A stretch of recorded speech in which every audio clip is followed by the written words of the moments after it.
মাত্র ১,৫০০ টাকা ইনভেস্ট করে আমি ৪,৫০০ টাকা সেল করছি। মোট প্রফিট করছি ৩,০০০ টাকা। আমার মাইন্ডসেটটা অলওয়েজ ব্যবসা, কোনো জবের দিকে যায় না, অনলি বিজনেসের দিকে যাই। কারণ হচ্ছে বিজনেস আমাকে খুব বেশি। আজকে আমি একদিনে বিজনেস করে, মানে ছোটখাটো একটা বিজনেস করছি। রমজানের দিনে ইফতারের সময় হচ্ছে একটা ছোট বিজনেস করে মাত্র ১,৫০০ টাকা ইনভেস্ট করে আমি ৪,৫০০ টাকা সেল করছি। মানে মোট প্রফিট করছি ৩,০০০ টাকা। কিভাবে কি সেল করছি সেটা চলেন আপনাদেরকে দেখাই।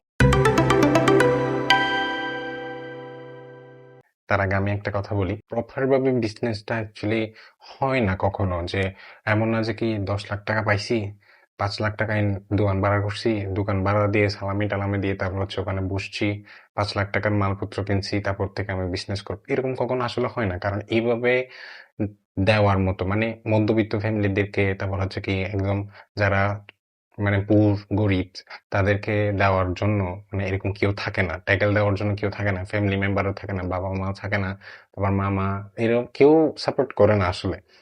তো আমি অ্যাজ এ পিপল, মানে আমি হচ্ছে একদম মধ্যবিত্ত ফ্যামিলির ছেলে, আমার বাবাও আমাকে সাপোর্ট করতে পারতেছে না। প্লাস হচ্ছে আমারও কিছু করার দরকার আছে, আর আমার মাইন্ডসেটটা অলওয়েজ ব্যবসার দিকে ঘুরে, মানে সবসময় পাক খায় খায় হচ্ছে বিজনেসের দিকে যায়। কখনো জবের দিকে যায় না, অনলি বিজনেসের দিকে যায়। কারণ হচ্ছে বিজনেস আমাকে খুব বেশি কম সময়ের মধ্যে প্রফিট বেশি করে দেয়। আর অলওয়েজ এটা মাথায় রাখবা যে ব্যবসা করতে হলে সামনের মানুষকে বেনিফিট দিয়ে তুমি তার থেকে টাকা নিবা, এটা সবসময় মাথায় রাখতে হবে। না হলে এইরকম কম সময়ের মধ্যে বিজনেস করে কখনো উপরে উঠতে পারবে না। ফার্স্ট হচ্ছে কি আমি মানুষদেরকে বেনিফিট দেওয়ার চেষ্টা করছি যে এটা, যে আমি ওদেরকে ফ্রেশ জুস, মানে জুস হচ্ছে যে কি, মানে আমি এটাকে ব্লেন্ড করে, তারপর ব্লেন্ডার করে হচ্ছে কি যেটা ফ্রুট থেকে বেরোবে রস, ওইটাই আমি ওদেরকে দিব। তো এটা ওদের কাছে ভালো লাগছে। আমি পরবর্তী ইফতারের পরও জিজ্ঞেস করছি যারা ছিল, যারা যারা পরিচিত ছিল তাদের থেকেও জিজ্ঞেস করছি যে খেয়ে কেমন লাগছে। কিভাবে বিজনেসটা আসলে শুরু করছি, কিভাবে করছি সেটা আপনাদেরকে দেখাই। আর আশা করি সবাই আমাকে সাপোর্ট করবা, আর আমাকে সাবস্ক্রাইব করে দাও। আর আমি চাচ্ছি আমি তোমাদেরকে আরো নতুন কিছু দেখাই। আর আমি চাচ্ছি আমি নিজেও গ্রো করি, আপনাদেরকেও গ্রো করাই।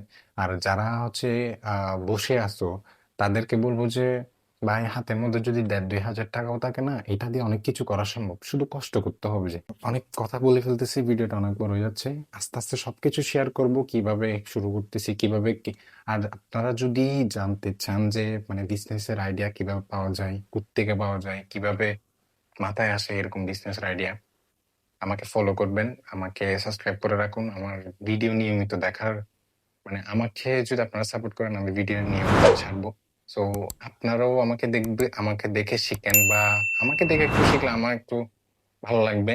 তো এটাই হচ্ছে কথা। আপনি কিছু না, সাবস্ক্রাইব করে রাখুন, আর পরে হচ্ছে কি আপনাদেরকে নতুন নতুন জিনিস দেখাবো, এমন এমন জিনিস দেখাবো যেগুলো হচ্ছে কি আপনাদের লাইফে গ্রো করার খুবই, মানে মাইন্ডসেটটা চেঞ্জ করে দিবে, যে কিভাবে করতে হবে, কিভাবে আগাইতে হবে, স্টেপ বাই স্টেপ দেখা দিব।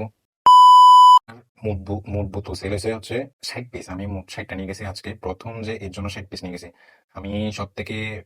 তারপর হচ্ছে যে কি প্রত্যেকটা বোতল হচ্ছে অ্যারাউন্ড আমি ৭৫ টাকা দিচ্ছি, কিন্তু আমার ৭৫ টাকা প্রত্যেকটা বোতল সেম না, কিছু কিছু ৭০ টাকা, কিছু কিছু ৯০ টাকা, আবার কিছু কিছু ১০০ টাকা। তো আমি অ্যারাউন্ড ৭৫ টাকা করে ধরছি। আর মোট বিক্রি করছি আমি হচ্ছে কি ৬৫ ইন্টু ৭৫, মানে ৪,৫০০ টাকা মোট সেল। তারপর যে আমার মোট খরচ, মানে ইনভেস্ট করছি আমি মাত্র ১,৫০০ টাকা। তারপর হচ্ছে লাভ হচ্ছে কি আমার, দেখেন ৪,৫০০ মাইনাস ১,৫০০, তাহলে লাভ হচ্ছে আমার ৩,০০০ টাকা। মানে ইনভেস্ট গুলো বাদ দিয়ে ৩,০০০ টাকা লাভ। মানে ইনভেস্ট থেকে আমার ডবল লাভ হয়েছে হচ্ছে কি একদিনে। আমি টিউশন ফি করলে এক মাসে, অনলি এক মাসে পাইছে হচ্ছে কি ১,৫০০ টাকা। আর আমি আজকে সারাদিনে কষ্ট করে তার ডবল পাইছি। প্রতিটি বোতলের লাভ, মানে আমি হচ্ছে প্রত্যেকটা বোতলের লাভ পাইছি হচ্ছে গড়ে ৩,০০০ বা ৬০, প্রত্যেকটা বোতলে আমার লাভ হয়েছে হচ্ছে কি ৫০ টাকা করে। দেখো এখানে, দেখো ইনভেস্টমেন্ট হচ্ছে কি ১,৫০০ টাকা, টোটাল সেল ৪,৫০০, প্রফিট করছি কত ৩,০০০ টাকা। প্রফিটের বোতল মানে প্রত্যেকটা বোতলে আমি ৫০ টাকা করে করছি। এখানে দেখো আইটেম কি কি লাগছে আজকে। দেখো আজকে হচ্ছে ৬ তারিখ, ৩ মাস ২০২৬, ১৬টা রমজান, আজকে ১৬টা রমজান গেছে মাত্র। তো আমি বেশি সেল করছি ওয়াটারমেলন, মানে তরমুজ হচ্ছে সব থেকে বেশি সেল হচ্ছে ইফতারের জন্য। তারপর হচ্ছে আমার ড্রাগনও সেল হয়েছে অনেক বেশি। তারপর হচ্ছে পাপায়া, পাইনাপেল এগুলো মোটামুটি সেল হয়েছে। তারপর হচ্ছে লেমন, মিন্ট লেমন, এটা হচ্ছে টক ঝাল মিষ্টি। এটা আমার নিজের আইডিয়া দিয়ে বানাইছি, আর এটা আমার প্রাইসও কম রাখছি, 50 টাকা করে। তারপর হচ্ছে banana milkshake, mango milkshake, apple milkshake, cold coffee. এগুলো মিল্কশেক গুলো খুব বেশি চলতেছে, কারণ মানুষ মিল্কশেক মানেই অসাধারণ। আর আমার এগুলো প্রাইস রিজনেবল।